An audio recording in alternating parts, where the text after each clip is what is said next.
Bien, la Galerie Art et Style existe depuis plusieurs années. On fête notre 54e année cette année. Mais moi, j'ai acheté Art et Style du propriétaire qui était M. Chano en 1999. Mais j'avais déjà la Galerie L'Harmattan avant d'acheter Art et Style. Moi, je collectionne depuis que j'ai sorti de l'université, d'une façon ou d'une autre. Je me rappellerai toujours mon premier tableau que j'ai acheté. J'ai été chanceux comme étudiant, j'avais des assez bons revenus. Ça fait que je me suis acheté un Macquerel Fortin qui n'était pas le prix d'aujourd'hui. J'essaie tout le temps de trouver un artiste, disons, qui se renouvelle, qui ne fait pas toujours la même chose. Parce qu'un artiste qui est créatif, disons comparativement à un artiste qui fait de l'interprétation, l'artiste qui est créatif part d'une structure, va déstructurer pour restructurer. Ça fait que ça lui donne une personnalité, comme dans les dernières années, Bruno Côté. Bruno Côté était considéré comme le plus important peintre paysagiste vivant au Canada. Tous les beaux paysages de Charlevoix ont été interprétés par tous les artistes. Ça veut dire que la structure est la même. C'est pour ça qu'il y a beaucoup de paysages qui se ressemblent. Parce que quand un artiste fait de la création, il va prendre le paysage, il va le déstructurer pour le restructurer à sa façon. Et c'est ça qui donne une personnalité à l'œuvre de l'artiste.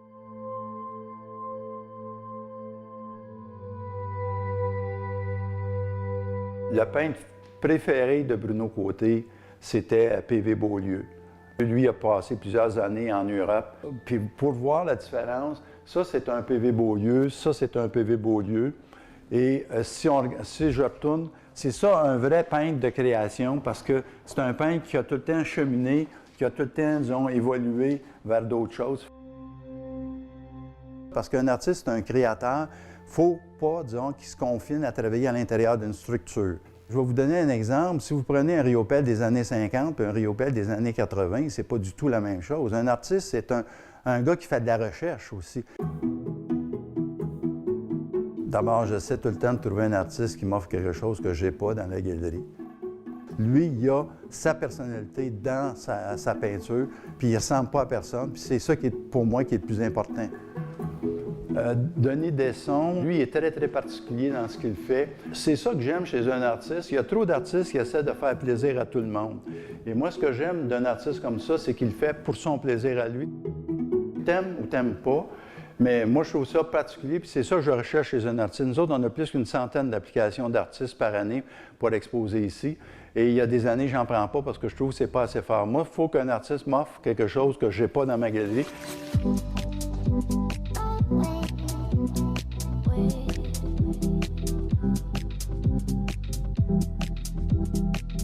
Lui, c'est un artiste qu'on a pris cette année. Tranquillement, on va ajouter un petit peu plus de touches plus abstraites dans la galerie. Nous autres, on aime beaucoup ce qu'il fait. On va voir, quand on prend un nouvel artiste, nous autres, c'est tout le temps l'essai pour un an, parce qu'on ne veut pas y créer de faux espoirs aussi. On va voir si l'artiste, dans son année, va évoluer. Martin Blanchette, Martin, c'est beaucoup plus impressionniste ce qu'il fait. Ça fait que ça va rejoindre une autre clientèle. Si on regarde sa chute, il n'y a pas beaucoup d'artistes qui sont capables de créer du mouvement dans la chute comme lui, il peut le faire.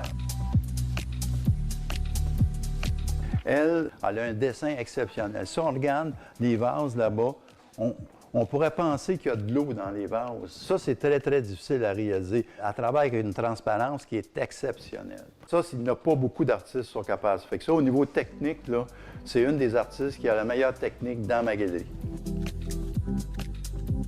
Ici, Bertrand Tremblay, lui, il travaille strictement à la spatule.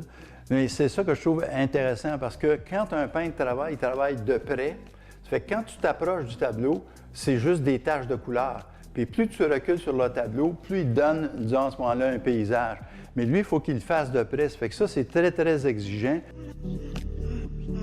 Ici, vous avez un artiste qu'on a pris l'an passé. Et ça, c'est tout un thème qu'il a développé sur, disons, l'eau. Ça fait qu'on voit, il y a très peu d'artistes qui peuvent arriver à avoir, disons, à ce moment-là, un mouvement dans l'eau comme ça. Pour nous autres, c'est une très belle découverte de pouvoir travailler avec Réal Calder. D'ailleurs, à ma galerie à Toronto, on travaille avec lui aussi. Il y a plusieurs artistes qui ne comprennent pas que ça prend un diffuseur pour te faire connaître. C'est comme un artiste qui vend ses choses, mais qui vend ça par lui-même chez lui. Ça veut dire que même si c'est le meilleur produit au monde, disons, il n'y a personne qui connaît le produit, ça fait qu'il n'y aura pas de marché pour son œuvre. Parce que ce que Et disons, si un artiste est juste au Québec, c'est trop un petit marché. Il ne peut pas vivre longtemps de son art en étant juste au Québec. On prend des artistes qui sont connus, comme Albert Rousseau, Yakurto, Ayotte. C'est tous des peintres que le marché tombe présentement parce que, disons, ils n'ont pas été connus à l'extérieur du Québec. Comparativement, supposons à Bruno Côté, qui est dans beaucoup de cas qui dépasse les prix de René Richard aujourd'hui. Pourquoi? Parce qu'il y a eu une diffusion à travers le Canada. Ça, c'est des esquisses que Bruno Côté faisait dans la nature, dans l'espace de quelques minutes. Et à partir de ces esquisses-là, après ça, en atelier, il faisait un plus grand tableau. Macquerel Fortin, c'est un de nos plus grands peintres. Ça, c'est une scène de Charlevoix de Macquerel Fortin. Ça, on appelle ça la manière grise de Fortin. Ça, c'est tout près de 100 000 ce tableau-là de Macquerel Fortin. Ça, ici, c'est un petit Lemieux. Lemieux et Macquerel Fortin, il y a des tableaux sur le marché canadien aujourd'hui qui ont une valeur de plus qu'1 million.